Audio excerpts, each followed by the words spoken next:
C'est l'heure du choix sur votre télévision, le magazine consacré aux élections en République démocratique du Congo. La course, justement, à la présidentielle notamment, s'intensifie de plus en plus pour ces scrutins prévus le 20 décembre prochain.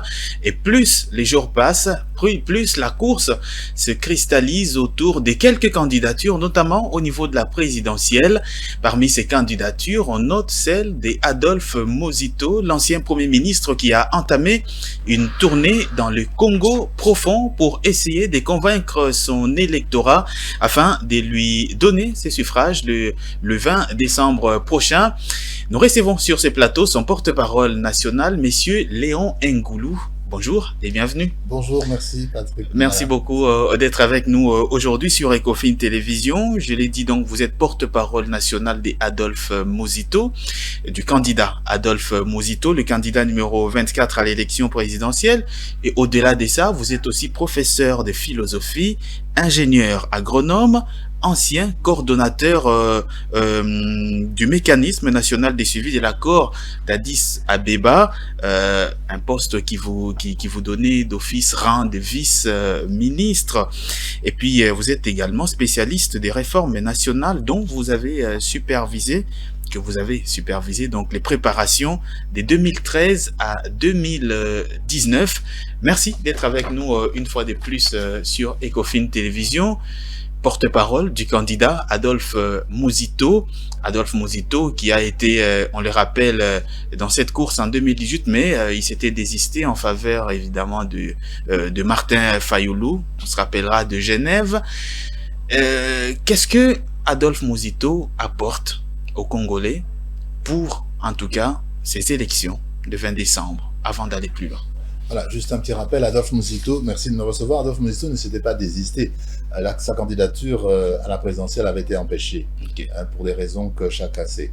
Alors, Adolphe Muzito, comme vous le savez, c'est une personnalité éminente de la vie politique congolaise. Il a été Premier ministre, il a été ministre du Budget.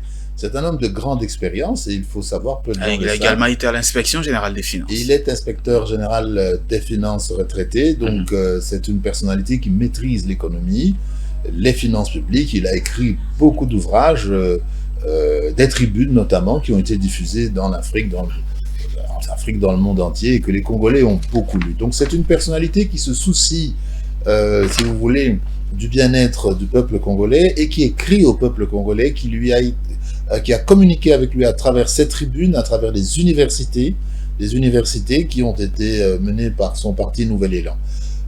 Aujourd'hui, Adolphe Muzito est à la tête de son parti Nouvel Élan, mais aussi du regroupement Mbonda, qui est un vaste regroupement national. Et d'ailleurs, vous avez vu que Adolphe Muzito a commencé une campagne de proximité, parce que lui, c'est un candidat du peuple. Il a commencé sa campagne de proximité dans la Funa et la Lukunga. Il a été vraiment sur terrain, palper du doigt les réalités, les problèmes.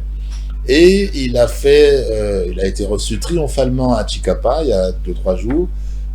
Encore hier à Kamonia. Il est en route pour Kananga et Mbujimai, et ensuite sa campagne se poursuivra.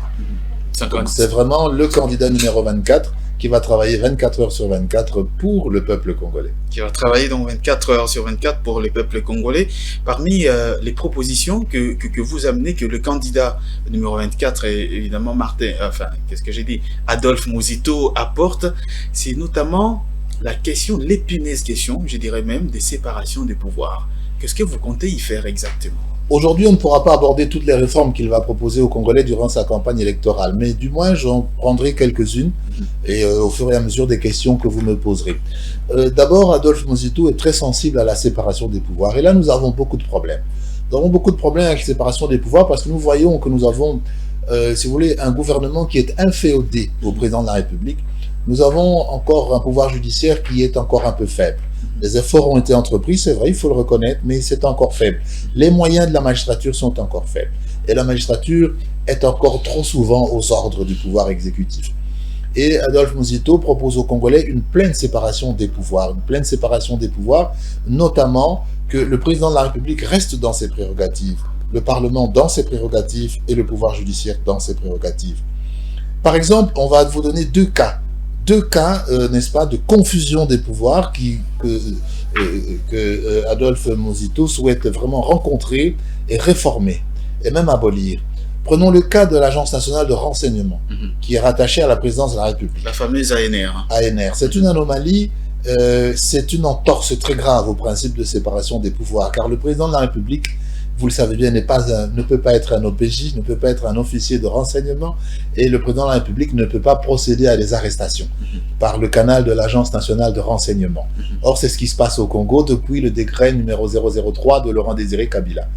Donc, Adolphe Muzito proposera aux Congolais immédiatement de remettre l'ANR, n'est-ce pas, sous la tutelle du ministère de l'Intérieur, comme cela se fait normalement dans le cadre de la séparation des pouvoirs. Le président de la République n'est pas un OPJ, et au cours de cette campagne, je m'étonne moi-même que Félix Tshisekedi, que je connais démocrate, parce que c'est quelqu'un que je connais depuis ma plus tendre enfance, que je sais démocrate, je m'étonne qu'il n'ait pas, durant son mandat, rectifié les choses et replacé l'ANR au niveau du ministère de l'Intérieur. Les priorités étaient ailleurs. Le Congo est très grand, les priorités également. Permettez-moi de terminer. Vous savez que aujourd'hui, lorsque l'ANR vous arrête, en réalité, elle vous arrête sur instruction du président de la République. Et c'est anormal.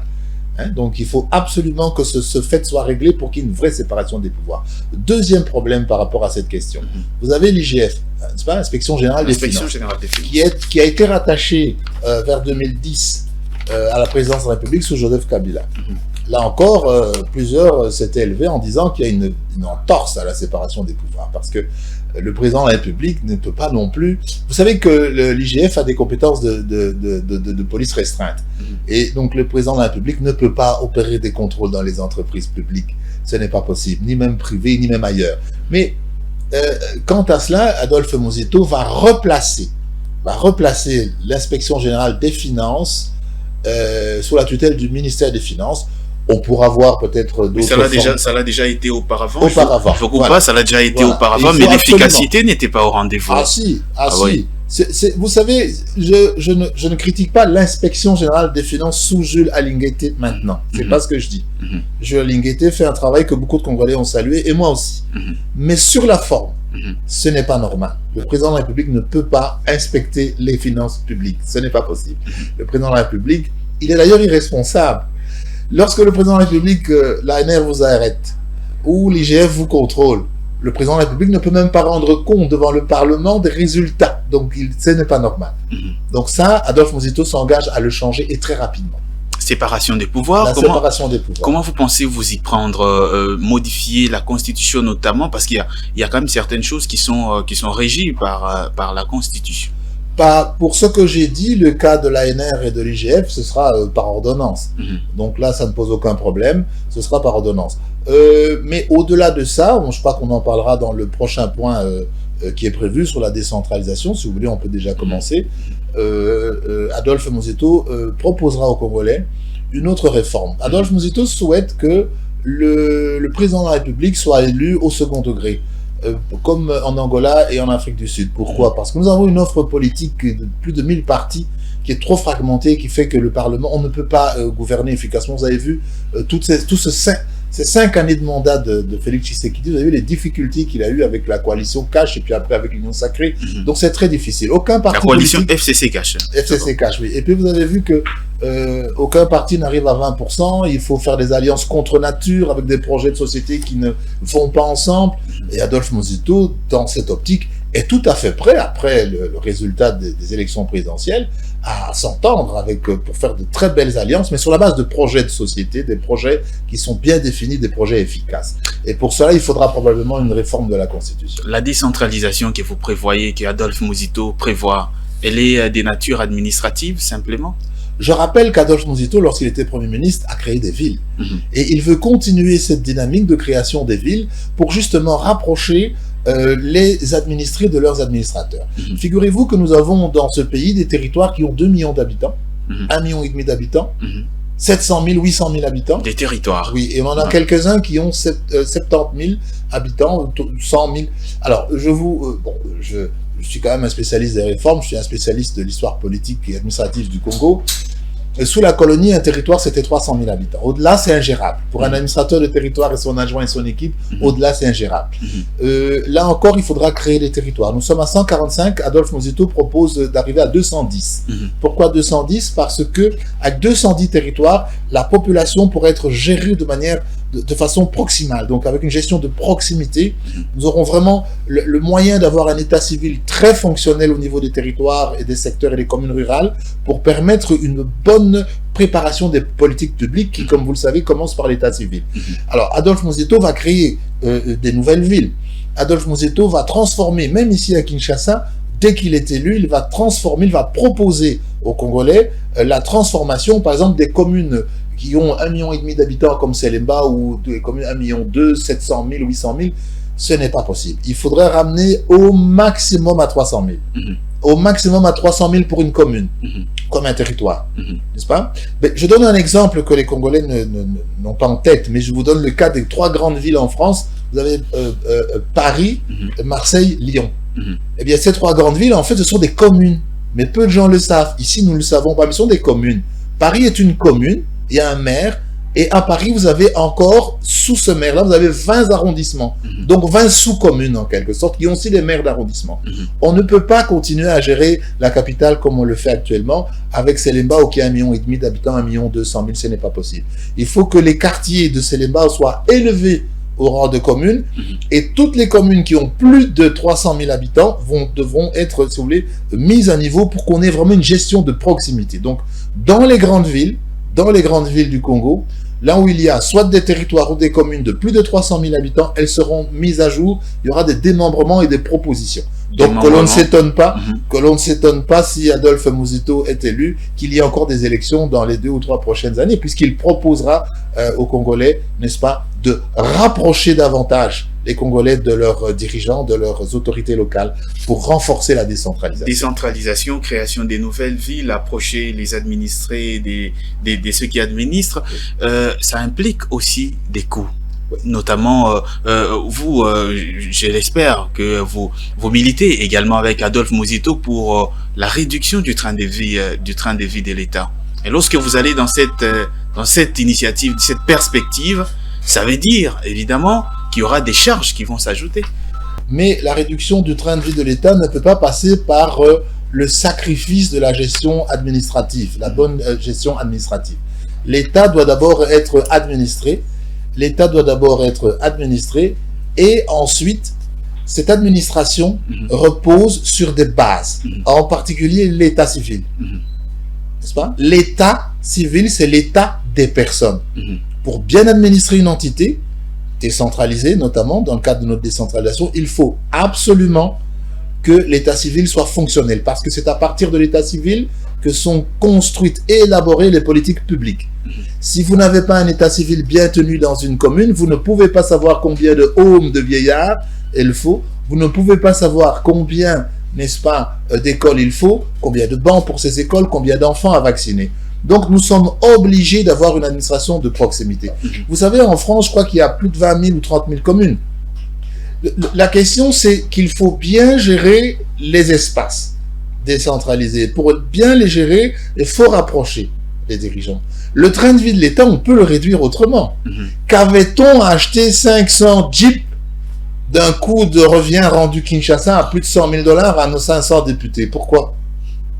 Mais là, c'est juste un aspect. Lorsqu'on prend par exemple le Parlement, la primature, qui consomme une grande partie du budget annuel de l'État, et lorsqu'on va ajouter des communes, des arrondissements et consorts, ça sera une charge de plus. Non, une charge, vous dites une charge, mais quand l'efficacité est améliorée, le recouvrement fiscal est amélioré également, l'identification des personnes, les politiques publiques, et donc tout ça entraîne un effet d'entraînement sur la croissance. Quand on dit qu'il faut réduire les dépenses de l'État, il faut réduire les dépenses somptuaires de l'État, pas les dépenses d'administration. Il faut donner à la magistrature des moyens, il faut donner aux communes des moyens nouveaux, aux villes. Quand vous vous promenez à Kinshasa aujourd'hui, c'est scandaleux. Je ne sais pas pourquoi Félix Tshisekedi a laissé ça pendant 5 ans dans cet état. Allez juste derrière ici, et quand vous passez à Kalembele, mais qui qui traverse trois communes, Kalembele, l'avenue Kalembele, mais 3 communes derrière le stade des Martyrs, c'est impossible. Je ne crois pas que Félix Tshisekedi ou Vital Kamerhe pourraient organiser un meeting sur l'avenue Kalembele, mais actuellement, parce que tout le monde dirait, mais écoutez, monsieur, regardez, il y a des lacs ici, c'est pas possible. Donc, vous devez rapprocher. Et pour rapprocher, il faut nécessairement mettre des moyens dans l'administration. Ce qu'il faut, c'est les dépenses somptuaires de l'État. Il faut réduire. Les dépenses somptuaires de l'État, c'est les dépenses inutiles, les dépenses de décor. Vous voyez, ça, il faut réduire absolument. Hein, les députés qui veulent avoir une Jeep, ils n'ont qu'à l'acheter eux-mêmes avec leur salaire. Donc, je veux dire, il n'y a pas de raison qu'on a mis quoi, si à 500 000, vous calculez un petit peu, avec les 500 Jeeps qu'on a donnés aux députés, vous avez combien de kilomètres de routes de dessert agricole, on va y arriver, combien de kilomètres de dessert agricole. Donc vous voyez que réduire le train de vie de l'État, ça ne veut pas dire réduire l'efficacité de l'État. Et l'État commence dans la proximité, commence dans les secteurs, dans les communes. À Marseille, par exemple, je donne le cas de Marseille en France. À Marseille, il y a des mairies de secteurs. Dans le Grand Marseille, la commune de Marseille, vous avez aussi des communes, et puis des maires de secteurs aussi. Pourquoi on le fait? Pourquoi vous me dites, mais pourquoi à Marseille en France ou à Paris en France, il n'y a pas qu'un seul maire? C'est impossible. Parce qu'on ne peut pas gérer autant de monde avec un seul maire. Il faut un état civil bien réparti. Parce que c'est l'état civil qui définit, qui aide en tout cas à la définition des politiques publiques, des politiques sectorielles. Et c'est pour ça qu'Adolphe Muzito va faire une profonde réforme de la décentralisation. Donc je vous ai dit, le nombre de territoires va passer... Cette décentralisation qui avait commencé avec Joseph Kabila, c'est vrai que c'était déjà inscrit dans la Constitution, mais au niveau des provinces, dans l'ancienne configuration, on en avait 11, on est passé à 26, donc vous voulez poursuivre dans cette dynamique-là, mais avec d'autres réformes. Oui, il faut achever la décentralisation. Il faut que la décentralisation soit aboutie, et c'est ce que Adolphe Muzito va proposer aux Congolais. Je vous donne un exemple simple. Aujourd'hui, on reproche, par exemple, à monsieur le gouverneur Ngobila, l'insalubrité dans la ville de Kinshasa. On peut le lui reprocher. Il fait partie de la majorité au pouvoir. Mais quand on y regarde à 2 fois, c'est parce que la décentralisation n'est pas achevée et parce que nos bourgmestres ne sont pas encore élus. Cette fois-ci, nous aurons des bourgmestres élus au second degré avec des conseils de secteur. Là, il y aura des contrepoids au niveau des communes. C'est ça qui est très important. Et là, vous verrez que les communes vont faire des efforts parce que les bourgmestres seront redevables vis-à-vis de la population. Donc, c'est très bien qu'aujourd'hui, nous allions vers n'est-ce pas, vers cet aboutissement, achèvement de la décentralisation, notamment par les élections locales maintenant. Mais Adolphe Muzito va plus loin, il voudrait vraiment réduire la taille des communes et créer des nouvelles villes là où ce sera nécessaire. L'un des enjeux également de ces élections, et la plupart des Congolais n'y prêtent peut-être pas attention, c'est la transition écologique. La République démocratique du Congo aujourd'hui est au centre de toutes les attentions du monde, avec notamment ces minerais critiques, stratégique pour nous et critique pour le reste du monde. Quelle est la vision d'Adolphe Muzito dans ce secteur-là aujourd'hui? Alors, le candidat numéro 24, Adolphe Muzito, qui va travailler 24 heures sur 24, a une grande vision pour la transition écologique. Et je préfère dire plutôt de grandes propositions à faire aux Congolais. Vous savez que les ressources congolaises sont évaluées à 11 000 milliards de dollars. Hein, les ressources, toutes ressources confondues. Hydrogène, pétrole et gaz, mines, etc., tout ce que vous voulez, on est à peu près 11 000 milliards. Alors, Adolphe Muzito propose justement de grandes avancées, parce qu'il faut, on est en pleine COP28, hein, vous êtes au courant, il y a la conférence qui se tient à Doha actuellement sur le climat, et Adolphe Muzito va proposer justement aux Congolais des innovations dans la gestion même de l'État par rapport aux défis de la lutte contre le changement climatique. Notamment la création d'un très grand ministère de la transition écologique englobant. Ce ministère de la transition écologique qui est englobant va notamment englober également l'aménagement du territoire, les transports, l'environnement, l'aménagement du territoire, les transports, le tourisme. Pourquoi? Parce qu'en fait, la lutte contre le changement climatique touche beaucoup de secteurs. Cette lutte est transversale. Et quand vous voyez en France aujourd'hui, l'adaptation, même en Belgique, vous voyez que l'adaptation fait qu'il faut un grand ministère de la transition écologique qui regroupe en son sein les transports, l'énergie, l'aménagement du territoire. Parce que tout ça va ensemble. Nous devons passer des énergies fossiles, c'est-à-dire le pétrole et le gaz, aux énergies durables, c'est-à-dire le solaire et l'énergie hydroélectrique. Hein? Donc, et ça, c'est vraiment un des chevals de bataille d'Adolphe Muzito, c'est qu'il va vraiment inscrire l'action du gouvernement dans le cadre de la lutte contre le changement climatique, la transition écologique. Mais cela implique également qu'il y ait quand même des compensations. Parce que lorsqu'on regarde aujourd'hui la configuration de la République démocratique du Congo, lorsqu'on prend par exemple les différentes sources d'énergie, c'est que la majorité des Congolais aujourd'hui, notamment dans les milieux reculés, utilisent le bois. Lorsqu'on va interdire à cette population-là d'utiliser le bois, qu'est-ce qu'on leur donne en contrepartie? Et aujourd'hui, on sait que les financements qui doivent venir, notamment des grands pollueurs, ne sont toujours pas au rendez-vous. Qu'est-ce que vous comptez faire exactement? Adolphe Muzito a une grande proposition à faire aux Congolais par rapport à ça. Bon, il se trouve que je suis professeur de philosophie, mais je suis aussi ingénieur agronome. Donc, les questions d'environnement, les questions d'agronomie, etc., de foresterie, m'intéressent au plus haut point. La proposition d'Adolphe Muzito est très simple. Pour contribuer rapidement et efficacement à la lutte contre la déforestation en République démocratique du Congo, notamment pour le bois de chauffe à des fins de cuisine, le makala, etc., Adolphe Muzito proposera d'exonérer les ménages dans les zones rurales, les secteurs, les communes rurales, proposera d'exonérer les Congolais de la facture d'électricité. Parce qu'aujourd'hui, il faut le dire, la SNEL est l'un des principaux agents qui encouragent la déforestation par ses factures qui sont exorbitantes. Vous avez, même ici à Kinshasa, des gens qui ont le courant, mais qui achètent un sac de makala parce que c'est moins cher de faire au makala, de préparer au makala, au charbon de bois, que de le faire avec mais avant de revenir à Kinshasa, restons d'abord dans les zones reculées. C'est le même raisonnement. Voilà. C'est le même raisonnement. Mais il y a des zones où il n'y a pas d'électricité. Justement, il y a une politique dans ces réformes. Il y a d'abord, il faut poursuivre, n'est-ce pas, l'adduction d'eau, le raccordement à l'électricité par le réseau avec INGA 1, INGA 2 et Ivoire INGA 3, INGA 4. Mais ça, c'est du court moyen terme. Ça prend du temps. Mais il faut, dans ce programme, il faut encourager les énergies renouvelables. Je vous donne un exemple. Nous avons dans notre pays 2 345 000 km².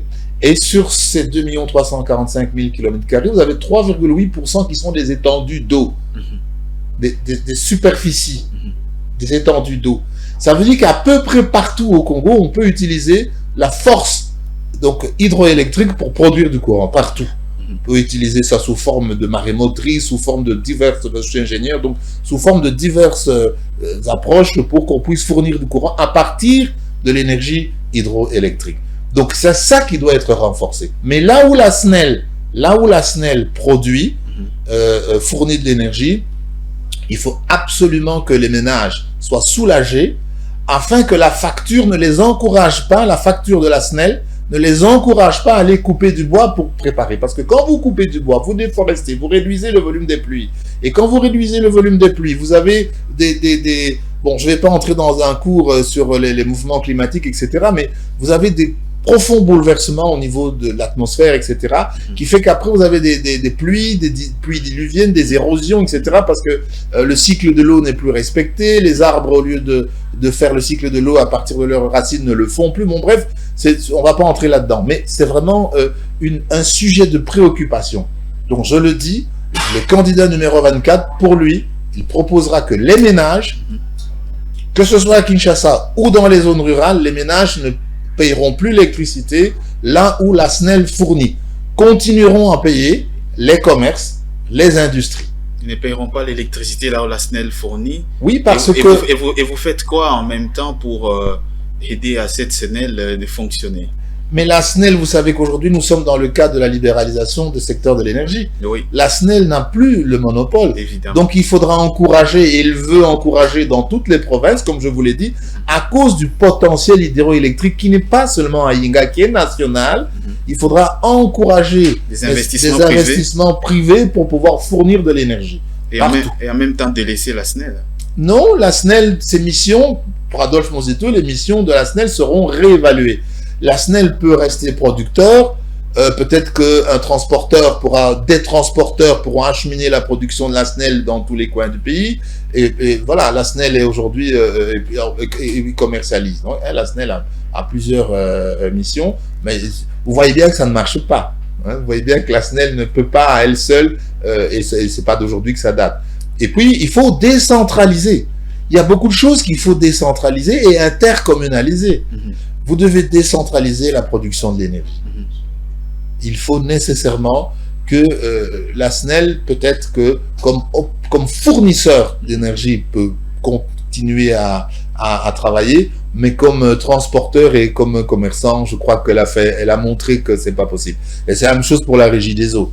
Il nous faut des régies des eaux dans toutes les provinces, des équivalents régies des eaux. En Belgique, par exemple, vous avez des intercommunales. 3-4 communes se mettent ensemble et fournissent. Donc, on peut faire aussi l'intercommunalité, c'est aussi très important. Nous avons beaucoup de rivières ici sur Kinshasa. Et ces rivières, vous voyez dans quel état elles sont. Dans quel état Félix Tshisekedi laisse les rivières de Kinshasa? Dans un état de pollution abominable. Ici, derrière chez nous, vous avez ici, là où nous sommes, derrière ce plateau, chez nous, excusez-moi, derrière ce plateau, vous avez la rivière Gombe. C'est pas possible. Vous avez partout, c'est des immondices, des montagnes d'immondices. À la Funa, toutes nos rivières sont polluées.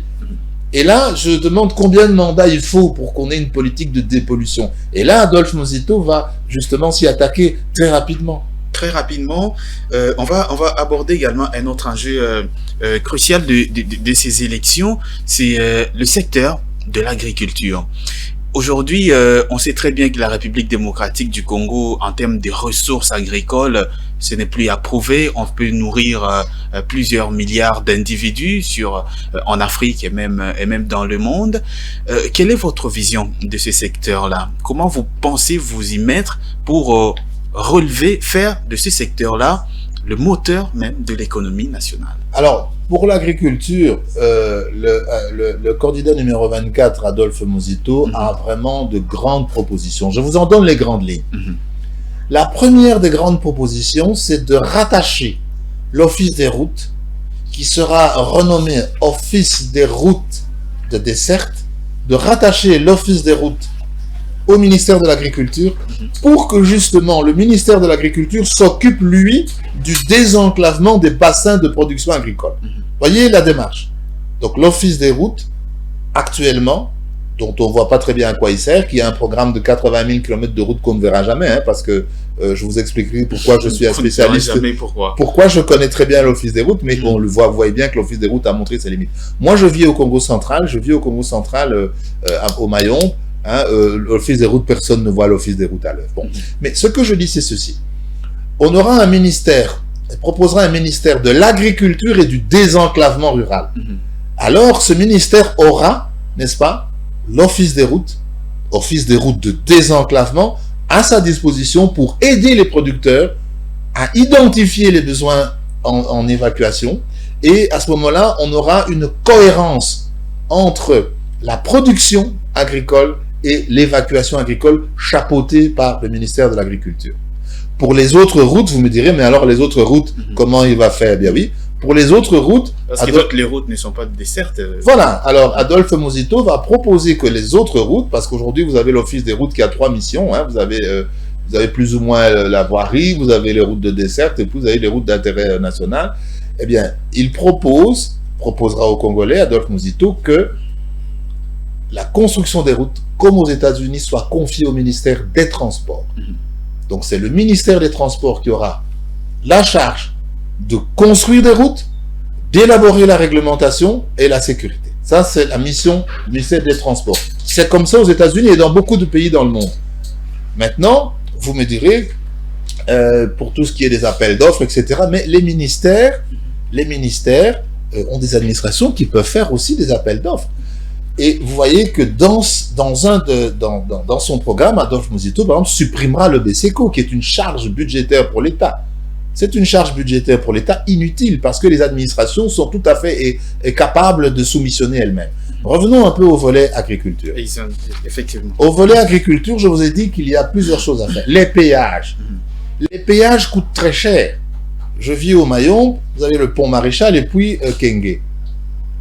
Adolphe Muzito proposera que les camions de fort tonnage, à partir d'une tonne, qui acheminent de la marchandise à Kinshasa, que ce soit par exemple en provenance du Congo central ou en provenance du Bandundu ou du Kasaï, qu'ils aient vraiment un coût tout à fait modique. Parce qu'aujourd'hui, à chaque passage, vous êtes sur des 300-400 $. Mais tout ça est répercuté sur le prix qui est vendu au client. Donc, pour Adolphe Muzito, vous aurez par exemple un taux unique. Par exemple, par mois, les camions d'un certain tonnage paieront 100 $. Voilà. Mais pour permettre justement qu'il y ait plus de rotation et que la marchandise arrive à Kinshasa à moindre coût. Ça, c'est pour l'alimentation de la capitale. Alors, pour l'agriculture proprement dite, il y a tout un programme de relance de l'agriculture parce que l'agriculture est moribonde partout. Il faut s'appuyer sur la carte végétale du Congo belge. Et Adolphe Muzito voudra donner à chaque territoire, rendre à chaque territoire les productions, sa capacité de production qu'il avait au temps de la colonie. Vous savez, des territoires qui produisaient du jute, d'autres qui produisaient du coton, de l'huile de palme, du riz, de l'huile de palme. Et tous ces territoires doivent être réhabilités, si vous voulez, doivent être relancés à partir de leur production. Parce que, figurez-vous que sous la colonie, on ne créait pas un territoire pour rien. On créait un territoire pour qu'il produise. Et c'est à partir au prorata de sa production, qui était exportée, que ce territoire obtenait en échange les équipements. Et ça, il faut que les Congolais le sachent. Donc Adolphe Muzito a une forte politique. Mais vous ne pouvez pas traiter l'agriculture sans parler des transports, sans parler du désenclavement. Parce qu'aujourd'hui, vous avez une force productrice qui est réelle. Prenez le Bandundu, prenez le Congo central, mais qu'il faut nourrir Kinshasa. Mais ce qui se passe, c'est qu'il y a des problèmes de route partout. On sort, là où je suis ingénieur agronome, nous sortons les productions à moto, parfois sac par sac. Vous imaginez le coût après à Kinshasa. Et après, vous voyez, la situation alimentaire devient très difficile. Et puis, Adolphe Muzito va réduire, le candidat numéro 24 va réduire un certain nombre d'importations pour encourager les productions locales. La pêcherie à Mwanda, la pêcherie, je termine, la pêcherie notamment sur l'océan Atlantique, la pêcherie dans nos lacs et dans nos rivières, pour pouvoir soutenir la production locale et réduire les importations alimentaires. Vous avez évoqué un point très important, qui est celui lié au transport. Quelle est votre vision dans ce secteur-là? Parce qu'on sait quand même aujourd'hui que le secteur des transports constitue un véritable problème, non seulement pour nous qui sommes à Kinshasa, mais partout au pays. Le transport, c'est un casse-tête. Qu'est-ce que vous pensez faire? Mais je vous l'ai dit, le candidat numéro 24 proposera aux Congolais de ramener toute la politique du transport, c'est-à-dire les infrastructures de transport, la régulation du transport, n'est-ce pas, et tout ce qui est véhicules, etc., sous un ministère unique, qui est en France d'ailleurs un ministère délégué sous la transition écologique. Pourquoi? Parce qu'il faut passer des énergies, pétrole, essence, des bus, etc., il faut passer à l'électrique. Mais n'allons pas dans les détails. En tout cas, dans son programme, il voudra ramener tout ce qui est transport au niveau infrastructure, au niveau du ministère des Transports, qui doit concevoir, c'est ce ministère qui doit concevoir et qui doit réguler. Aujourd'hui, le ministère du Transport au Congo, c'est un ministère qui ne sert, si vous voulez, qu'aux véhicules, qui ne s'occupe que des véhicules, un peu la réglementation, mais que les véhicules, les bus, les avions, les taxis, etc. Mais c'est pas ça, c'est pas ça le transport. Le transport, c'est aussi les routes. C'est les routes et ce qui vient sur les routes. Et les avions, etc. Donc ça, c'est une vision, je n'aime pas trop le mot vision, mais c'est un programme de réforme qui est très profond. Je vous l'ai dit, au niveau des transports, réduction des coûts de péage pour les camions qui transportent de la nourriture, des denrées, des vivres alimentaires. Réduction au niveau des péages de Kenge qui coûtent partout au Congo. Réduction, parce qu'il faut que ça circule à moindre coût. Ils devront vraiment avoir vraiment un tarif le plus bas possible. Le plus bas possible, mais en même temps, vous savez aussi que ce sont des péages comme ça qui apportent assez des recettes, notamment, on va dire, au niveau de la DGDA, et qui remontent au niveau du ministère des Finances pour constituer ce qu'on a aujourd'hui comme recette en interne. Mais pas au prix, je pense qu'il ne faut pas le faire au prix si vous voulez, d'un surcoût des denrées à Kinshasa. Je crois que nous avons intérêt au contraire à faire baisser le prix des denrées alimentaires à Kinshasa. Ça va entraîner plus de flux de commerce. Et à ce moment-là, les gens se retrouveront aussi. Il faut taxer là où il faut taxer. Il faut pas taxer. Vous savez, tout ce qui finit dans le ventre, il faut le taxer le moins possible. Ça, c'est une règle d'or. Le moins possible. Ouais. On est en train de chuter avec cette émission. Il nous reste quelques minutes seulement. On va quand même aborder la question liée à la diversification de l'économie nationale. Comment aujourd'hui Adolphe Muzito pense s'y prendre? Parce qu'aujourd'hui, notre économie repose à plus de 50% sur l'industrie extractive. Qu'est-ce que vous pensez faire exactement pour finalement, une fois pour toutes, diversifier de manière durable cette économie? En gros, Adolphe Muzito propose aux Congolais de diversifier l'économie de plusieurs façons. Il faut réduire le poids des industries extractives. Il faut le réduire le poids, pas celles qui nous rapportent. Hein, je parle lithium, cobalt, fer, etc. Ça, oui, mais nous avons les hydrocarbures. On ne peut plus exagérer avec les hydrocarbures à cause de la COP28, à cause de la lutte contre le changement climatique. Donc, il faut aussi développer l'économie verte. L'économie verte, c'est-à-dire l'hydrogène. Hein, il faut vraiment développer l'économie verte. Mais à part ça aussi, il faut des nouveaux métiers. Adolphe Muzito propose, dans toutes les provinces, la création de conservatoires provinciaux des arts et métiers. Les conservatoires provinciaux des arts et métiers vont identifier les métiers, les nouveaux débouchés qui sont utiles aujourd'hui et nécessaires dans le cadre notamment de la transition écologique et dans le cadre des industries extractives qui doivent être généralisées pour les industries extractives minières, hein, qui doivent être vraiment généralisées parce qu'il n'y a pas que le Katanga qui a des ressources, le Congo central en a, l'Équateur en a. Là, il va vraiment chercher des investissements, faire venir les investisseurs par rapport à ça pour justement diversifier. Mais cette diversification, en réalité, elle passe par la formation aussi. Elle passe par des écoles nationales des arts et métiers pour identifier les métiers pour lesquels il faut former les gens. Nous avons un déficit aujourd'hui dans plusieurs domaines où nous ne sommes pas compétents. Regardez, quand vous voyez tous les travaux qui sont des travaux de construction ici ou d'aménagement des routes, mais vous voyez tous les contremaîtres chinois, indiens, ce n'est pas normal. Et ça, Adolphe Muzito va justement vouloir qu'il n'y ait pas qu'un IBTP à Kinshasa ou je ne sais où, sur un pays grand comme ça. Il faut que chaque province produise les cadres dont elle a besoin. C'est une grande politique de l'éducation nationale. Et là, je voudrais, si vous permettez, vous avez peut-être encore une dernière question, mais terminer par un point très important. Adolphe Muzito souhaite, n'est-ce pas, supprimer cette multiplication des ministères qui sont chargés de la formation professionnelle,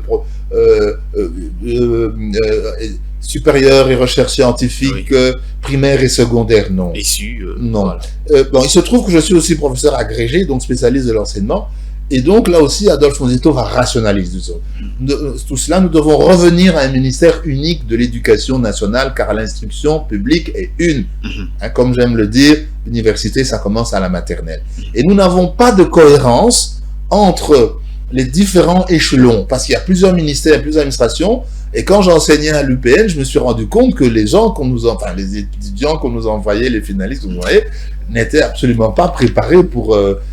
parce qu'ils viennent de ministères différents, il n'y a pas de cohésion, d'harmonie. Donc nous avons fonctionné dans ce pays auparavant avec un ministère de l'Éducation nationale qui peut avoir des vice-ministres, etc., mais il faut une unité, il faut une cohésion. Donc pour diversifier l'économie, ça passe aussi par la formation, ça passe par des investissements.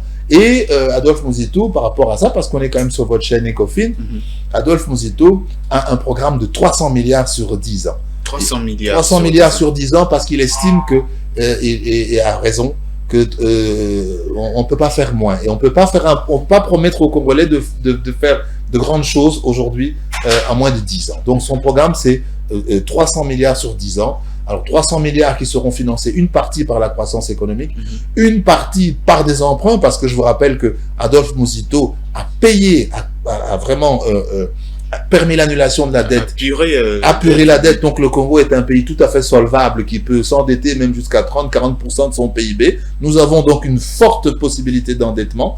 Il va également créer un fonds souverain. Un fonds souverain avec quoi vous allez dire? Eh bien avec justement ces ressources qui valent 11 000 milliards, mais aussi les bénéfices de l'industrie extractive, une partie sera versée dans ce fonds souverain pour permettre aux générations futures d'en profiter.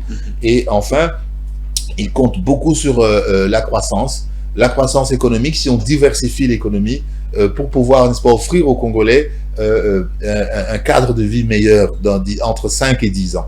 Mais parce que vous voyez bien qu'aujourd'hui, si vous voulez, je vous donne un exemple.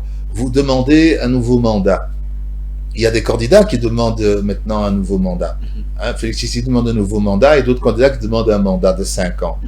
Mais je peux poser la question au président de la République, Félix Tshisekedi. Combien de mandats lui faudra-t-il pour que quand vous entrez aujourd'hui dans une pharmacie, vous soyez servi par un pharmacien? Combien de mandats il faut pour ça? Il faut quand même... Ça, ce ne sont pas des choses qui demandent 10 mandats. Vous allez en Afrique du Sud, vous allez partout, ici à côté, en Ouganda ou bien au Rwanda, vous êtes servi dans une pharmacie par un pharmacien. Mais vous et moi savons qu'au Congo, ce n'est pas vrai. Et qu'il y a des crimes pharmaceutiques qui sont commis tous les jours parce que n'importe qui vend des médicaments dans une pharmacie au Congo. Et là, il faut encore combien de mandats? Vous voyez, des choses simples. Pour qu'on ait une voirie urbaine, il faut combien de mandats? Pour qu'on ne voit plus toutes ces bouteilles d'eau dans toutes nos rivières, il faut combien de mandats? Et pourquoi Félix Tshisekedi a toléré, n'est-ce pas, cette insalubrité dans Kinshasa? Mais vous savez, je suis démocrate et je dis que la gratuité, oui. La gratuité de l'enseignement, oui, c'est prévu par la Constitution. Adolphe Muzito proposera quant à lui la gratuité de l'énergie pour les ménages en difficulté, pour les ménages dans les zones rurales, pour les ménages dans les communes surpeuplées. Les gens n'ont pas les moyens. Quelqu'un qui gagne 300 000 francs, 400 000 francs, on lui envoie, la SNEL lui envoie une facture de 150 000 francs. Que voulez-vous qu'il fasse? Il va couper un arbre. Ah oui, il va couper un arbre pour se faire à manger. Obligé. Donc, moi, ce que je reproche à ces candidats, c'est de faire beaucoup de promesses, beaucoup d'incantations, et de penser que les meetings qu'ils réalisent ici et là, dans le pays, c'est ça qui va les rapprocher de la population. Je ne crois pas. Et aucun de ces candidats, jusqu'ici, nous sommes à la 2e semaine de campagne, à part Adolphe Muzito, il n'y a pas d'offre chiffrée. J'ai vu le programme de Félix Tshisekedi, il propose 88 milliards sur 5 ans, mais sur l'agriculture, j'ai vu une demi-page. Et je suis ingénieur agronome. Alors, sur l'éducation, je ne vois pas très bien où on va. Je pose encore une autre question à Félix Tshisekedi. Un peu rapidement. Il faut combien de mandats pour que chaque territoire de la RDC soit doté d'une grande bibliothèque provinciale des lettres, des sciences et des arts? Ça demande combien de mandats? Parce que si il a pu faire des bureaux, il a fait, et ça on le félicite, parce que nous sommes des démocrates. Dans le cadre du programme 145 territoires, il a essayé d'équiper les territoires en faisant des bureaux, etc. Mais il n'a pas pensé à la formation, il n'a pas pensé à des bibliothèques. Aujourd'hui, quand vous êtes à Kinshasa, si vous connaissez, 10 librairies de tête, 10, simplement 10, dans Kinshasa, je vous dis chapeau. Et dans tout le Congo, il n'y a pas de livres. Mais avec quoi formons-nous nos enfants? Et Adolphe Muzito a un programme pour que chaque territoire, chaque commune ait sa grande bibliothèque des lettres, des arts et des sciences pour mieux former nos enfants. Pour mieux former les futures générations congolaises. Monsieur Léon Ngoulou, je rappelle que vous êtes porte-parole nationale de Adolphe Muzito.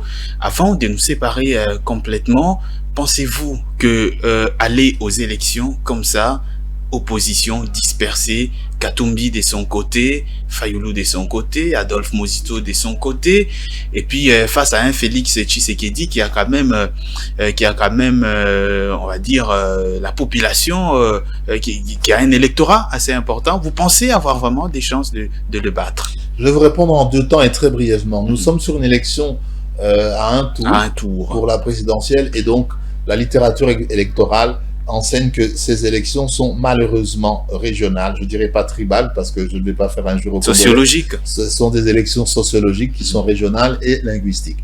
Aujourd'hui, je pense que, comme vous le savez, vous avez vu Ramazani Chadari qui venait du Maniema. Le Maniema, à l'époque, en 2018, c'est 1 million d'électeurs. Il ne peut pas devenir président de la République avec une assiette de terroir d'1 million. C'est impossible. Vous devez avoir d'abord une forte assise vous-même, dans votre territoire, dans votre base sociologique, et lorsque vous avez une belle assise, je crois que Félix Tshisekedi, quand on prend le Grand Kassai, peut disons, entre guillemets, compter sur 6 millions, 7 millions d'électeurs. Je crois qu'Adolphe Muzito peut aussi, dans l'espace congophone, hein, il peut compter sur à peu près le même réservoir de voix. Moïse Katumbi, de l'autre côté, c'est pareil. Oui, on voit Vital Kamerhe qui mène campagne aussi, c'est pareil. Donc, à ce stade, je dirais que rien n'est encore joué parce que chaque candidat doit, en plus de sa base sociologique, c'est malheureux, et Adolphe Muzito est contre ce système, il faudra absolument revenir à 2 tours pour qu'on ait de vraies alliances politiques. Mais je crois qu'aujourd'hui, tous les candidats ont encore leur chance, et la campagne, c'est encore 16 jours, on va avoir des surprises. Parce que lorsque je vois l'accueil triomphal qui a été réservé à Adolphe Muzito au Kasaï, parce que ce que vous perdez de vue, c'est que les fonctionnaires, notamment, se souviennent du quadruplement de leur salaire entre 2008 et 2012 lorsqu'Adolphe Muzito était le Premier ministre.